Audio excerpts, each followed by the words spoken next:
So welcome to our first panel.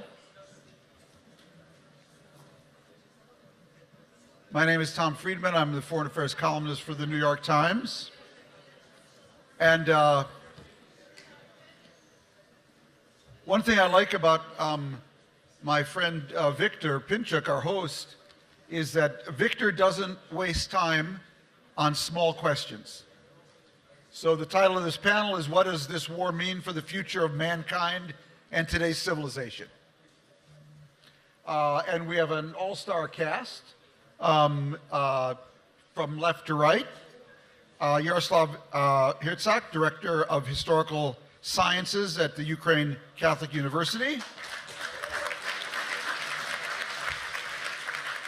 Comfort Arrow, President and CEO of the International Crisis Group. Frank Fukuyama, Senior Fellow at Stanford University. And Tim Snyder, Richard Levin, Professor of History at Yale. So give them all a hand. Great. We're going to begin by just going down the panel here and giving each person a crack at this little question that Victor has posed. What does this war mean for the future of mankind?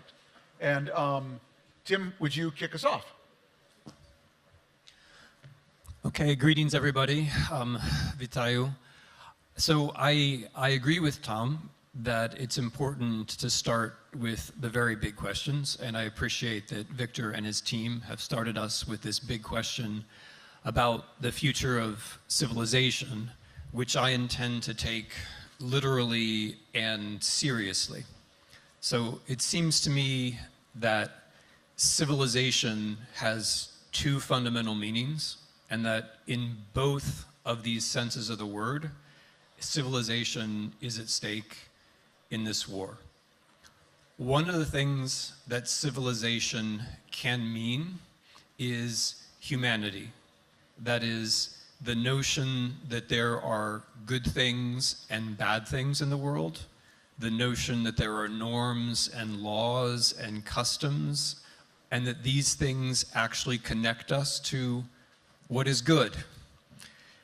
This is a very old-fashioned way of speaking, I realize, but it seems to me that this is in fact one of the things that is at stake in this war. Russia is not prosecuting this war with an ideology. Russia is prosecuting this war with the basic idea that nothing is good, nothing is true, nothing really matters. This is not a war where the aggressor has a vision of the future that it's trying to impose on everyone else. Russia has no vision of the future. On the contrary, everything is black and shapeless, and all that matters is who has power. So when one thinks of Russia's motivations, and now I'm talking about the language of the Kremlin, the language of Russian propagandists, but unfortunately also the language that you can often find among Russian soldiers and people who are occupying Ukraine, what we really have is a kind of competition of hopelessness. In the Russian version of what's happening, we have already given up.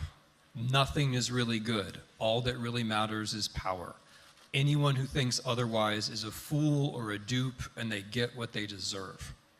So this war is about competitive hopelessness. It's about a country, Russia, which in its official self-presentation has already given up. The only thing which is better about Russia in this view is that our hopelessness is better than your hopelessness because it's ours. And what's infuriating to Russians who think this way about Ukraine is precisely hope. The sense that there are some things that are better than other things. The sense that there might be a future which is better than the present. That is what is infuriating. And that's one way to think about civilization. What Russians can't stand about Ukraine is the idea that there could be an alternative on this earth, on our borders, where things could go differently and better in part because people have an idea of difference and better. So that's one way that civilization, I think, and perhaps I've just, Neil Ferguson is going to have his chance. I may have just said the most conservative thing to be said, but I think it's deeply, deeply true. I think this war is about civilization in the sense that Russia is trying to tempt us all into thinking that nothing really matters. And once you accept that, then it's very hard to resist what they're doing. The second meaning of civilization, not the philosophical one now, but the historical one, is a kind of division between cities and countryside. Civilization means that some people grow food and other people benefit from the fact that some people grow food, right? Civilization begins when we have cities with a division of labor inside the cities, which are possible because other people are growing the food. Now, these are not things we think about necessarily a lot if we're prosperous people living in cities, but it's precisely the countryside which for the past 15,000 years or so has begun to make this kind of life possible. Why is that relevant here? It's intensely, intensely relevant. If you happen to be from a background where you think ancient Greece is important, ancient Greece, everything associated with ancient Greece, Pericles, Socrates, Plato, the whole kit and caboodle, democracy, the whole language of politics that is important for us in some traditions comes from ancient Greece. What was ancient Greece? It was an agricultural client of the North Black Sea coast. Ancient Greece is only possible because of the relationship between Athens and the North Black Sea coast, southern Ukraine, what is now Kherson, Odessa, Mykolaiv. A synthesis between the ancient Greeks and the Scythians is what made that entire culture possible. So if you believe in something like a tradition that comes from Greece and Rome and through Europe and so on, and that's only one world tradition, but if that happens to be your tradition, that whole tradition depends upon this country. This country. All of world history looks a lot like that.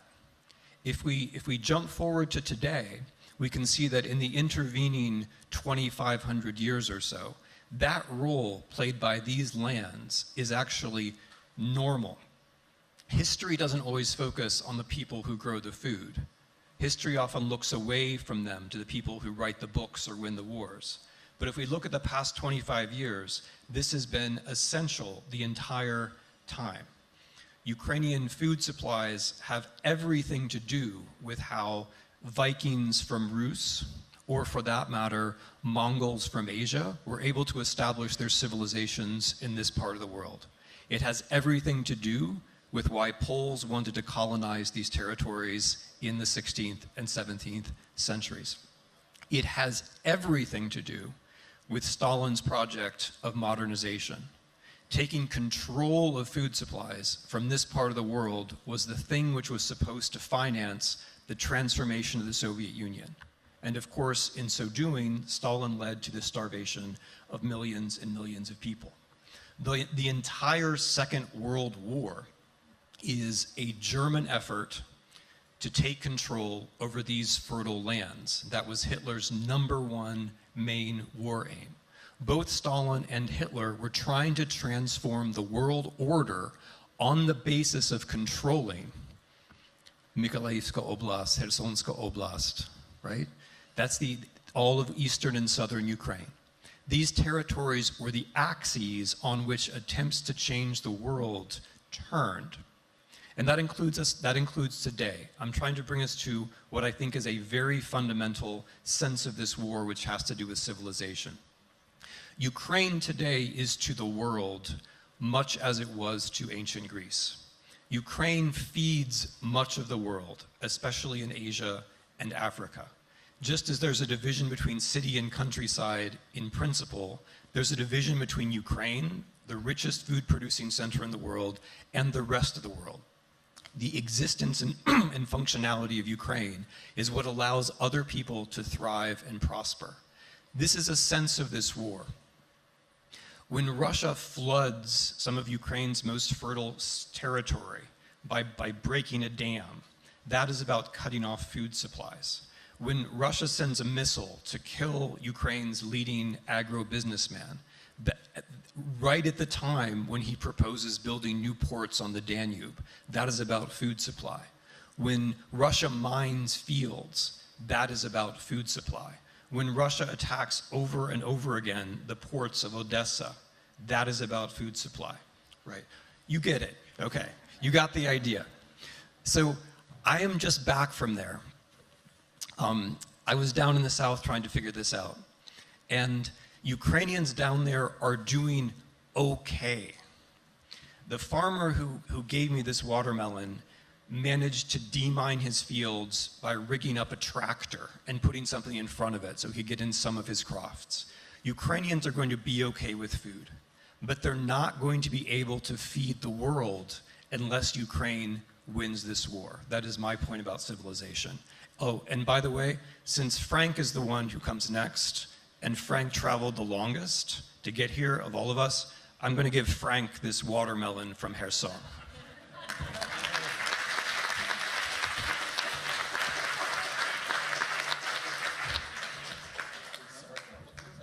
All right, thank you very much.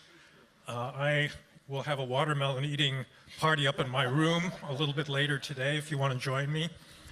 So I was going to start by talking about, the general significance of this war, but Victor and President Zelensky, I think, made the point much more powerfully than I could do. So I'm actually going to skip that and talk about 3 specific consequences that will occur depending on how this war goes.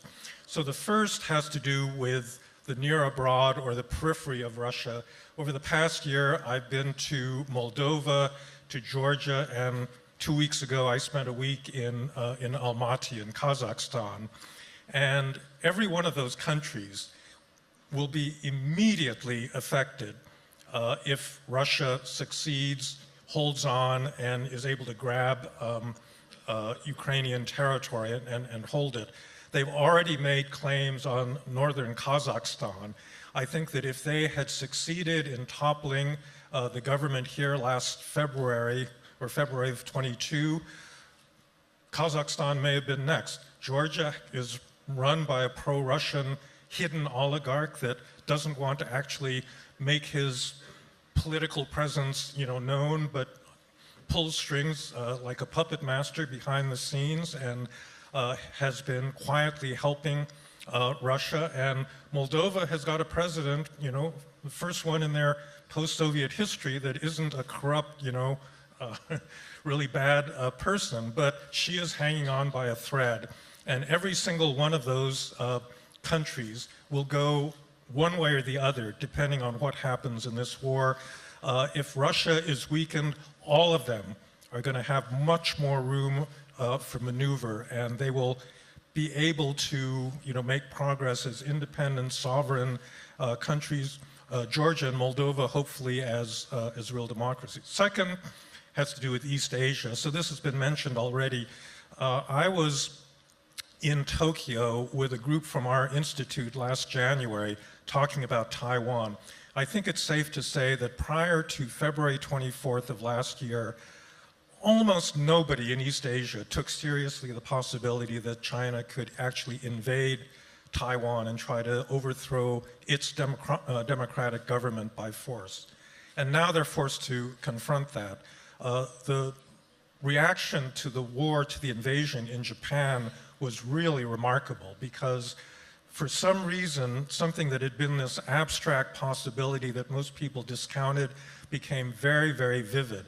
And ever since that time, people are now actually thinking about the concrete strategic moves that they will have to take.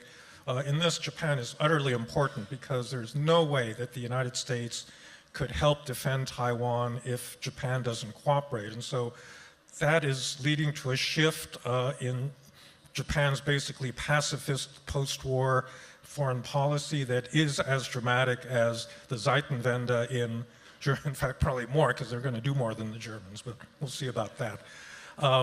And then the final thing is the United States.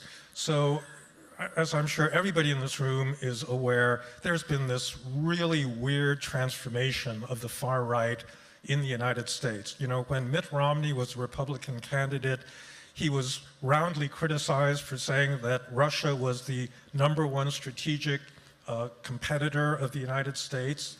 And we've gone from that to a Republican Party, half of which is actually on Russia's side rather than Ukraine's side. And I actually think that what Putin did has clarified things for people on the right, because ideologically, you know, I think Tim was absolutely right. There is no ideology there. I mean, they've been making up stuff, you know, sovereign democracy and blah, blah, blah.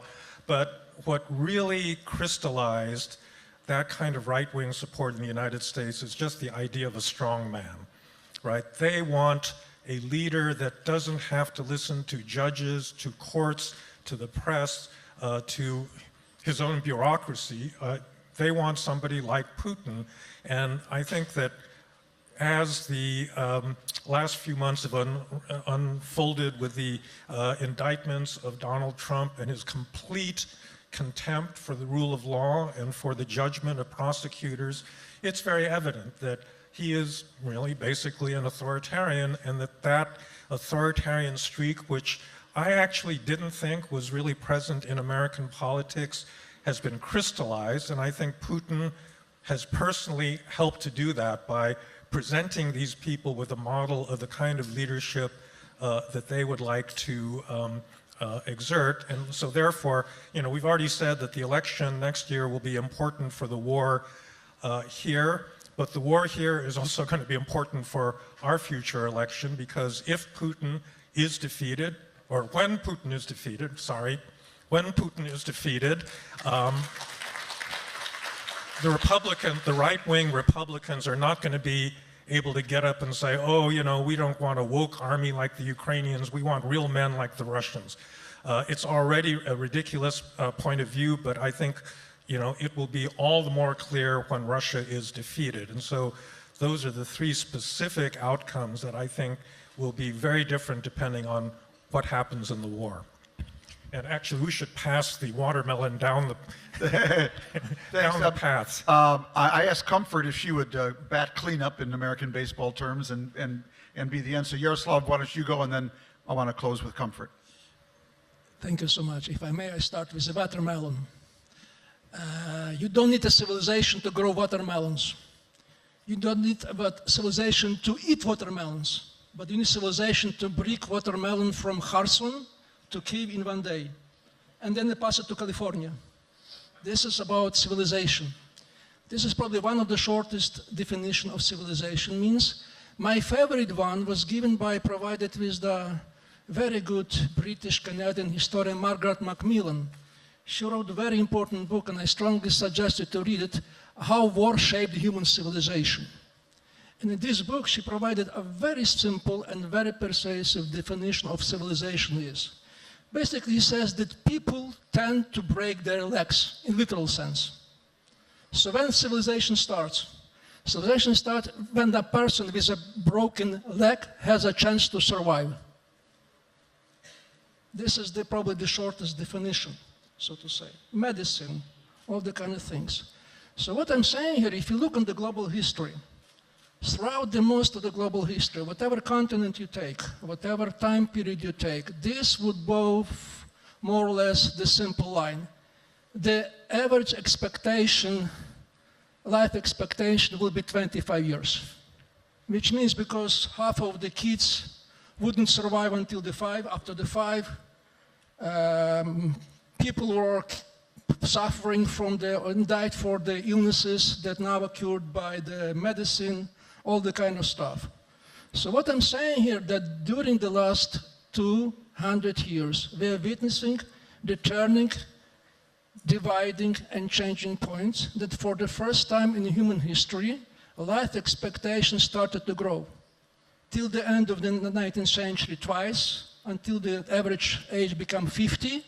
Now, by the end of the 20th century, in the most developed country, including United States, probably not the United States, team could correct me, but definitely in Japan and European Union, the average age is already 80. And they say that if this tendency would continue, the people, young people who are born this age would live until 120 years. So this is what we call civilization growth. This is the last 100 years. And we started to live better and longer, and basically this is about availability, mobility, for a lack of other word we call it modernization, modernity. And we're living in the very modern world. That's a good news. The bad news, that modernization tends to many crises, turning points. And I could point at least 5 turning points, 6 with this one, which is 1789 French Revolution, then 1848 another German Revolution, then 1914 First World War, then 1939 the Second World War, then 1991 fall of the communism, and now 24th of February as the 6th turning point. Because what is about those turning points? This is turning points whether modernity is civilization will continue, or be some backlash, so to say.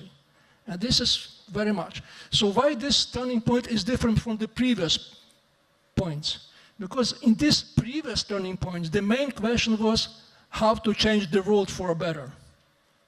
Now the major question is how to save this world. And this is the most crucial difference. I bet you know about, you heard about Doomsday Clock. I bet all of us seen the Oppenheimer movie. And this is clock which has been set in 47, I believe, which is just a warning how much time is left to the apocalypse if nothing could be mended. So in 1947, it was 7 minutes to midnight.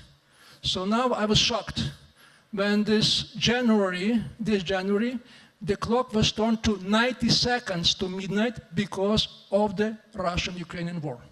So this is to give you the idea that this is existential threat to existence of this civilization. I would say that as a historian, I could claim that in every point of this turning point, Ukraine issue was there, less or more. There is a book by Dominic Leaven, a famous British historian, who wrote a book on the First World War and the breakup of Russia. And the first line starts, I quote literally, that most of all, the fate of the First World turned on what happened in Ukraine about Ukraine. The things what Tim described of Second Ukraine, and also. The only difference that at that time Ukraine was not visible, because Ukraine was rather object than a subject. And now it's very much different. So what I'm saying here, that in a sense, this is no exaggeration, that this is really turning point. Olaf Schulz will put it Zeitenwende. And if I would make some kind of comparison or kind of suggestion, historical suggestion, what would happen if, God forbid, Ukrainian would lose? My analogy, which may sound strange, but it's very subjective and it talks to me very much, is a Greek-Persian wars. There is a lot of similarity, because here we have a small tribe of Greeks with democratic regime fighting against the great Persian Empire. And if you put bet on that time, mostly people bet on the Persia rather than Greek. And still, Greeks has won the war. And there is discussion among historians, what would happen if Greek would lose the war at 4th century before Christ? And the answer is very easy. There's a long list. You wouldn't have no Socrates, no Plato, no Aristotle, no Yale University, no Descartes, no Newton, no ID smartphones, no Yes conference, nothing. So what I'm saying here, this is essentially important. A.G.P. Taylor, somehow I'm quoting most of the British historians, this is just not because of some kind of just coincidence. A.G.P. Taylor, the famous British historian, he tells some crucial turning point, and he was talking about 1848. There was a historical turning point when history fails to turn. And this is exactly what I'm saying here. This is the price that we have to encounter and to face. If God forbids Ukraine lose the war, this is end of civilization. Then if you broke a leg, you should probably go to witch instead of going to a doctor. There probably alchemia instead of chemia, astrology instead of astronomia, no smartphones, no watermelons passed to California. Thank you very much. Comfort. Thank you very much, and also thank you for inviting me to the conference. And it's been very humbling also to hear the president of countries at war open and have time to come here to speak to you about his country and what the country is facing. I work for an organization whose mandate is about conflict prevention, whose mandate is about early warning, whose mandate is about mitigation and avoiding the very kind of war we have in Ukraine. And, you know, Crisis Group was born in 1995 at the time of another tragic war, not too far from here in the former Yugoslavia.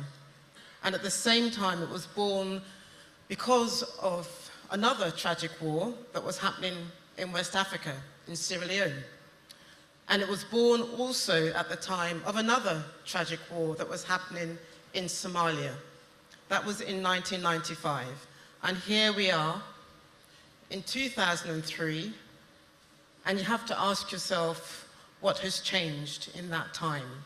The idea that we have this kind of war happening in the heart of Europe, and the idea of the global ramifications are a reminder of why my organization was born. And I took a deep breath on the 24th of February to ask some basic fundamental questions. That an organization that is about conflict prevention would advocate for the use of military weapons, for Western allies and all Ukrainian allies to support the war. And we did that principally because we saw this as a war that was a threat to international peace and security of the kind that we hadn't seen since Iraq, for example. I make reference to a more contemporary war. You can go back to the Second World War as well. The reason also why Crisis Group supported and has been very categorical in its own position on Ukraine is because of the other essence about the human cost of conflict. And the future of humanity will be decided here because of the cost of the conflict. That in the heart of Europe, the flow of refugees, of women, of children, fleeing a European country in the way that we saw visibly on the television is a reminder of the human cost of the very thing that we've been trying to work very hard against. That after the Second World War, that the figure that's in front of us today of 108.4 million people displaced from their homes, not just in Ukraine, but in Ethiopia, in Yemen, in Afghanistan, in Myanmar, is a reminder to us that our work is far from done. And in a sense, that our leaders have failed. Because we pay lip service to prevention, we pay lip service to deterrence, we pay lip service to early warning. And I think what Ukraine has shone a light on is a failure of institutions, a failure of leadership, global leaderships, and a failure of the very principles in which we claim to be working for, or which leaders claim to be working for as well. I've heard a number of people tell me that they saw Ukraine coming down the pipeline. I've heard a number of people say, we predicted Ukraine. We knew there was going to a war. And what about the deterrence strategy as well? Institutions claim that they exist to deal with peace and security. And yet the very chamber of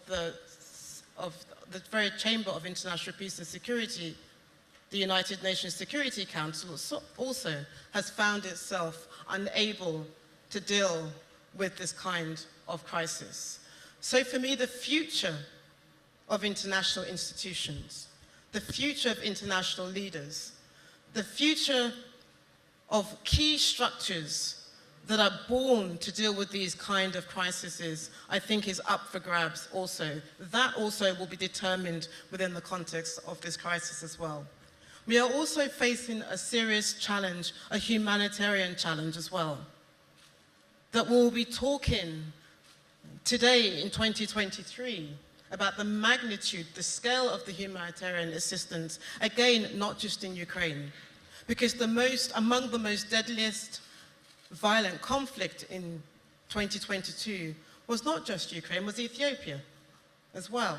The idea that humanity is still suffering at the crossroads of war, I think is a tragedy of international system, international cooperation, and multilateralism. And again, that will be decided on the grave of so many unfortunate citizens. Again, not just here in Ukraine, but across the world as well. One of the most interesting things for me that has been exposed as a result of Ukraine, but it was there before Ukraine. It's been exacerbated as a result of Ukraine. It began to show its hand as a result of COVID and as a result of climate change. It's just how uneven the world is. If you ever doubted about the inequality and unjust nature of the international system, I think Ukraine has exposed that a lot more. This is why you hear a lot of chatter about irritation, frustration, different views coming out from, and I say this, the so-called global south. There isn't a so-called global south, because all these countries are very different. Their interests are very different, what they think is very different. What India wants, what South Africa wants, what Turkey wants, what Brazil wants, as representatives of the global south is very different.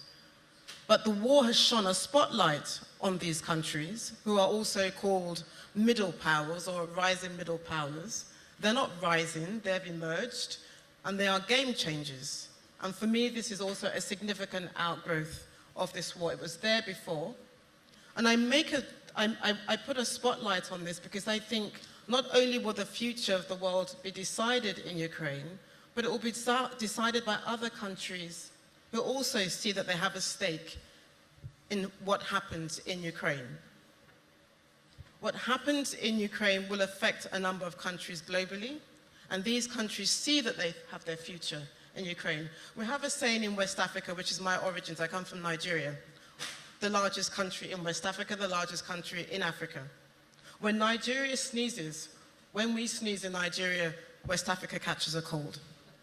And I can say the same for Ukraine, but I'll say it in the name of the European architecture.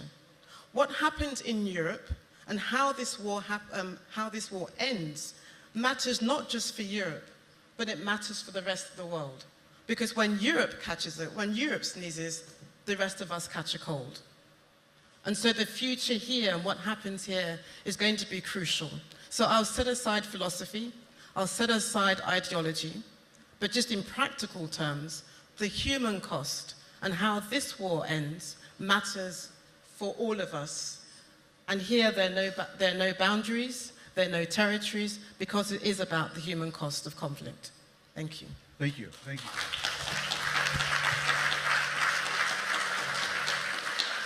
So if I could just sum up what I've heard here, these are all wonderful commentaries. One is you reaffirm something I believed from the very beginning, that this war is the real World War I. Oh, that thing we called World War I, 1914, actually wasn't a world war. Half the world was colonized, half the world were subsistence farmers. They weren't really affected of it. This war, for reasons that Tim outlined, 2 weeks after it started, Argentinian farmers couldn't plant their crops because the cost of diesel was too high and they couldn't get access to fertilizer. This is the first war where 4/5 of the planet now has a smartphone to actually follow it or opine on it. This is the real World War I, the first war of this kind in a completely wired world. The second thing, to pick up on another point, you know, when the war began, as a columnist, I had to ask myself, as you're always doing these things, where should I go? Should I go to Kyiv or Lviv? Should I be in Warsaw? Should I be in Berlin? Should I be in Brussels? Should I be in Washington? Moscow. There's only been one place to be to cover this war, in my view, and that is Vladimir Putin's head. And he doesn't give visas, and he does not allow embeds. The war started there, it combusted there, and I think it only ends there with him, whatever his fate might be. And so, to take another round on this, it is the subtext of everything going on here. How do we win? We've all established the stakes here. How do we win in a way also that produces an environment in Europe that will actually be a stable post-war? And if everybody could take a crack at that question, I'd be most appreciative. Tim. And anything else you want to say in reaction to anybody else, but those are my questions. Okay, I'm going to pick up a couple of things, and then I'm going to take a crack at how the war ends. I want to broaden or connect something that Comfort said with this particular war and with the future in general. One of the big problems we face in the world is extreme economic inequality. And one of the ways that extreme economic inequality reveals itself as a problem is when individuals who have way too much wealth and power are able to force the things, Tom, that are inside their head onto the rest of the world. Vladimir Putin is one example of this. He is possibly the richest person in the world. But there are other examples of this, right? And as we head towards other kinds of catastrophes, having people with extreme wealth and able to put their very weird versions of the world onto the rest of us is a very bad thing. I also wanted to extend, if I could, and Frank can correct me, Frank's point about China. In the US, we have been obsessing about the possibility of a conflict with China for the entire 21st century. That has been our main scenario for global conflict. It's not just that this war has made the possibility of a Chinese attack more resonant in other people's minds. It's also that Ukraine winning this war makes a Chinese attack in the Pacific much less likely, thereby heading off the main kind of mid-range concern about security in the world. Okay, and then on Tom's point about world war, I think that's a brilliant formulation. One way that this war is already a world war in the classical sense of how many casualties is, well, that. I mean, the number of casualties that Ukrainians have taken in this war proportionate to population is already like what the British or the Americans did, right, already. And then if we throw in is a bad way to put it. If we add the millions of people who are now very likely to die in Africa and Asia as a result of starvation, we're already on that sort of scale. So what does this all mean for how we end the war? I appreciate that question, because although wars might start in people's minds, they end on battlefields. And I think one of the problems we've had in thinking about the end of this war is that we spend too much time thinking about psychology and don't move enough to territory and logistics. So this war ends when Russia can no longer prosecute it, and Russia can no longer prosecute this war when the Kerch Bridge is in the ocean, when the Ukrainians control Crimea, right? So we have to... I'm getting applauded for that, but it's not actually a Ukrainian patriotic point. It's a cold-hearted geopolitical point. You can win. I see we have fans of cold-hearted geopolitics in the room. I knew that, actually. But the war, so I think it's very important for us thinking about the end of this war to move away from where it started and to think about, because the Second World War didn't end because of what was in Hitler's mind, right? The First World War did not end because of what was in, Franz Josef's mind, right? It ended because of a battlefield situation, which was largely economic and logistical. So when the Ukrainians can win back the south and control Crimea, not only then is the war over, but the food problem is resolved forever, which will be a very good thing. And also that sets up, if the Ukrainians control the south, it also sets a precedent, I think, for resolving a lot of the other things that we've been talking about. But my main point is, I think Westerners have to think hard about how you win the war, rather than thinking hard about how people are feeling. And then start from those physical, logistical conditions of winning the war. Give the Ukrainians the tools that are necessary to achieve that, and then we get to the thing which is good, which is the end of the war. Terrific. Thank you. Frank. Well, actually, I think the way that people feel about things is pretty important.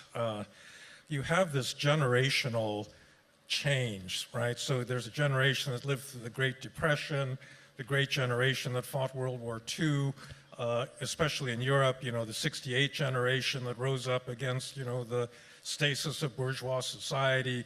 Maybe there is a September 11th generation and so forth. But I would say that the most recent generation, both in North America and in Europe, was one that was pretty lucky, right? They were living in a very peaceful, liberal society. They were free to do as they wanted. There were crises, there was a 2008 financial crisis and so forth, but essentially you had this unprecedented 70-year period of peace and prosperity. And even in Eastern Europe, where you had this recent experience of dictatorship, in Poland, where we were yesterday, the majority of the population of Poland were born after communism. They have no experience of what communist dictatorship was like. And so, quite frankly, I think that younger people in the West had grown pretty fat, contented, and happy, and not really aware of the need to actually struggle to defend their liberal values. And one question that was posed in a class, which I thought was very interesting, was the question, is there going to be a generation of 2022? In other words, a generation whose major formative experience is actually the Ukraine war and the fact that you can have a war again in Europe.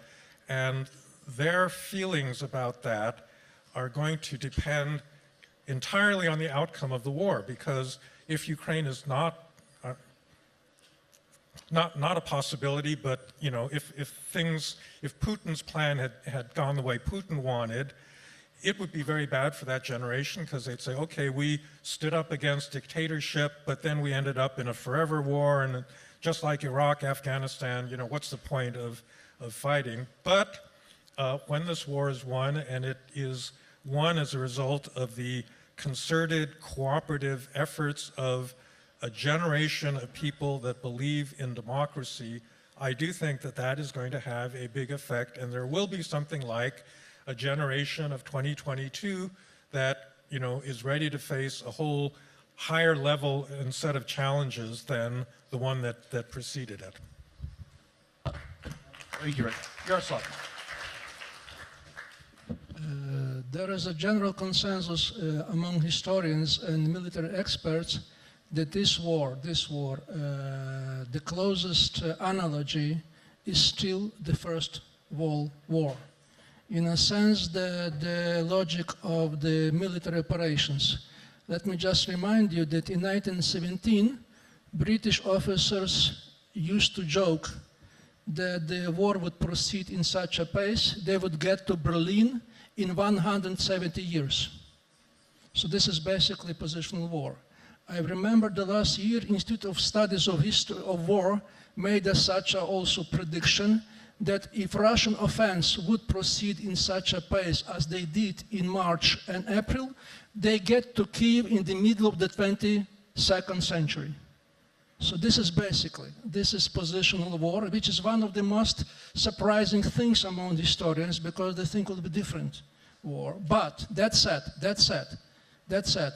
this is probably the last conventional war that we see, and they said it's probably one of the first technological war, which means still the First World War, but with drones. And the drones and other technology provides a crucial difference. So if we are to seriously answer the question, what Ukrainian needs to win the war, these are three things: weapons, weapons, and weapons. The most technological, updated weapons,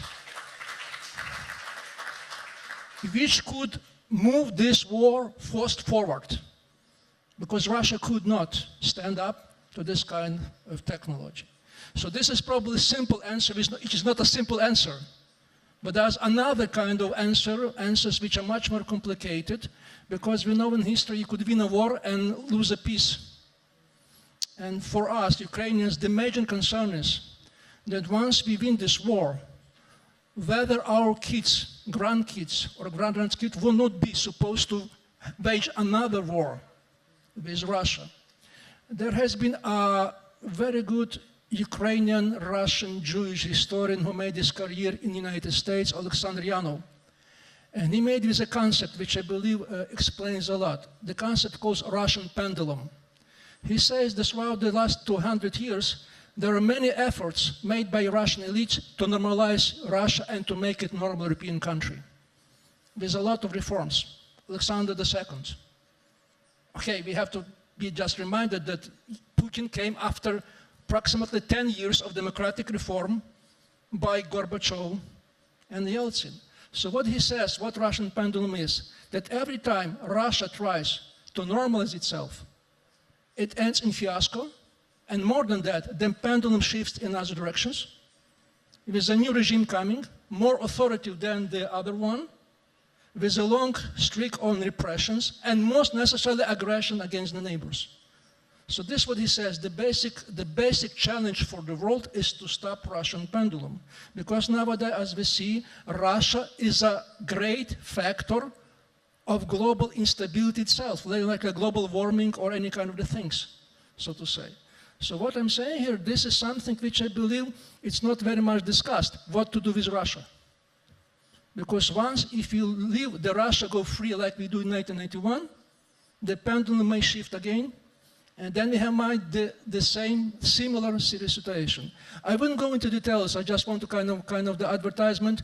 We worked with a group of the Ukrainian experts, and we worked with the document called Manifest of Sustainable Peace. When we try. But the basic thing is, I believe still, there must be something done with Russia to stop this pendulum. And we believe that historically, that problems of Russia, so illnesses of Russia went too far, that Russia could not cure it itself. West has to have a problem. And what my concern is, our concern is, then once this program would be built, it must be built with Ukrainians.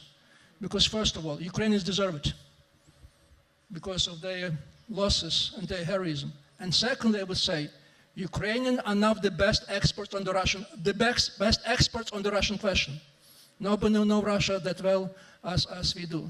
But I'm thinking that this must be something, we're just afraid that West is not really thinking about this term. And this is the most strategic question for me.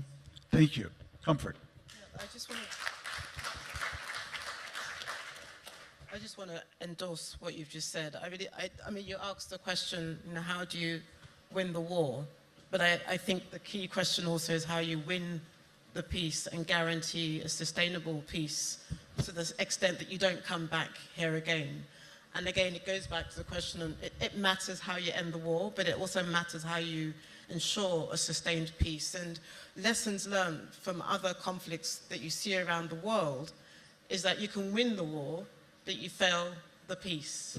And you don't, because what you sign an agreement on pencil, and you don't do the hard work to make sure it sticks as well. So I think that's one of the key challenges as well. And what Ukraine builds, and the peace, or its own definition of peace, becomes crucial. It also becomes crucial because it has an impact on how Europe then defines its own security architecture to ensure that you don't see, again, an emboldened Russia.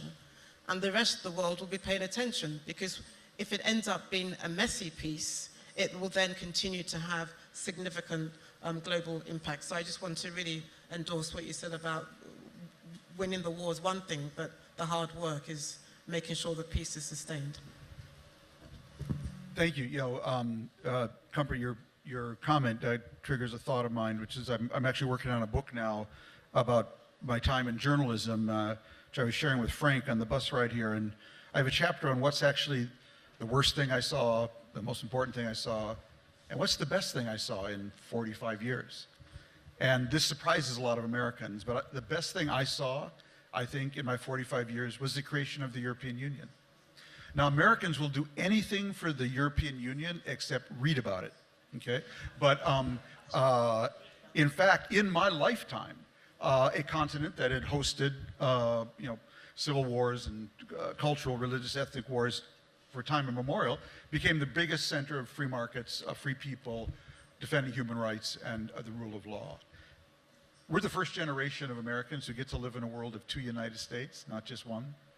And if that isn't the best thing that happened in my life, I don't know what is. And that's sort of how I approach my support for this war. But I want to double click on something that Tim raised, because I really, I can't remember another example of this, Tim, because I've asked myself the same question, Putin, he doesn't even attempt anymore to explain what he's doing. The war has kind of become Operation Save My Face for Putin, and what is going on in the world right now that a leader can do that and not even feign having a larger vision for himself, his country, or the world to launch a war like this? That was to me? Yeah. But anybody else, but that's what I'm wrestling with. I think it connects very much to what you said about the European Union. I just want to say it's such a pleasure to be on a panel where another American talks about how great the European Union is. I don't know if that's ever happened. But the European Union is the world's most boring miracle. Yeah, well, that's the best kind. Simone Weil said we live in a world where we can only expect miracles from ourselves, and that's the kind of miracle the European Union is. But the European Union is, I'm segueing to your question, it's really a post-imperial order.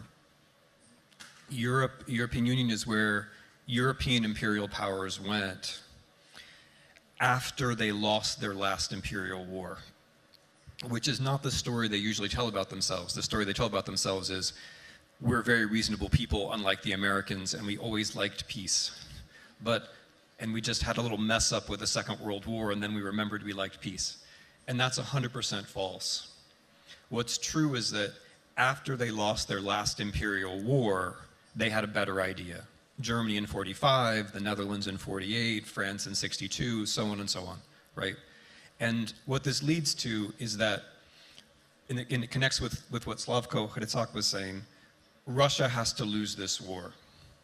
Empires justify wars in ways which can seem inchoate to the rest of us, because it comes down to they're a colonial people and we're not, right? It comes down to a judgment of we're the real people and they're not the real people. And this blends into something, now I'm going to use a word that... We have a sphere of influence, they don't. And we are people and they're things, right? They're instruments, they don't have their own ideas. They think they're Ukrainians, they're not really Ukrainians, right? They're really Russians. If they don't know that, we're gonna kill them, and then we're gonna enslave the rest and sell their food. Marry me or I'll kill you. Yeah, well, yeah. So this blurs into something which Americans don't like to say, which is fascism. Fascism is a kind of anti-ideology. It says, might is right, power is all that matters, reason doesn't matter, my will is all that matters. And as I express my will by conquering and killing you, I will come up with all kinds of other things which are contradictory and don't make sense. So Tom, while we're in the big world of empire and Europe and the United States, I think we have to remember that there is something out there which is like that. It's just about me destroying you at a certain point for the pleasure of it, and I'll come up with all kinds of reasons, but ultimately that's what it's about. And we don't get to any kind of international security architecture unless we get through that kind of idea. And unfortunately, that kind of idea can't be stopped by the architecture.